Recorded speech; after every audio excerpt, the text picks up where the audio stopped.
To get straight to the point. Whenever you're doing bear trap, the main thing that you need to know is basically you have to go into trap enhancement, dump all your arrowheads into the trap. Any of the rally leads need to be closest to the bear trap, obviously. The bear trap itself, you can move around. You don't necessarily have to be here. You could go to the tundra if you want to. The only other thing is that towards the last 5 minutes, anything past that, meaning if it's 4 minutes and 20 seconds, anything under 5 minutes is not going to be able to walk after. About the only other thing I can say is that basically you want to try and join as many of these rallies as you can. So if your march limit is 6 in my case, then you're going to go ahead and reinforce, and you're just going to basically join each rally. Now, I will recommend that if you are going to do this, pick heroes that are going to be giving your leader a bonus either in HP, defense, or attack. I mean, so you can kind of do this in any number of ways, but heroes like Geronimo, Flint, yeah, when you're in Gen 1, obviously that might be Siyun, that might be Jasser, that might be, Bati, Patrick, coming to mind, Jesse.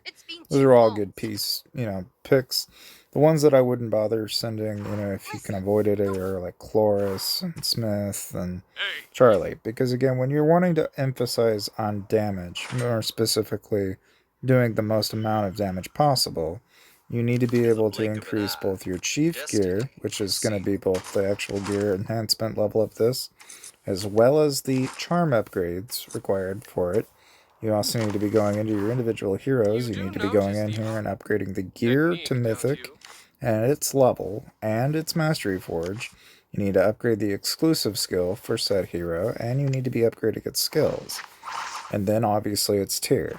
Because these are all things that factor into this stat that you have, which you can determine by whenever you go around, and let's say you go ahead and say, I don't know, if you're going to attack a creature, you can actually tap here at the little exclamation point, and it'll tell you what your attack stats are. You need this to be as high as you possibly can. Typically, you need to have as much possible damage you can whip out. As far as doing damage on the trap itself, again, yeah, doing an even blend is just fine as far as equalize is concerned, but obviously prioritize having the best, highest quality of troops.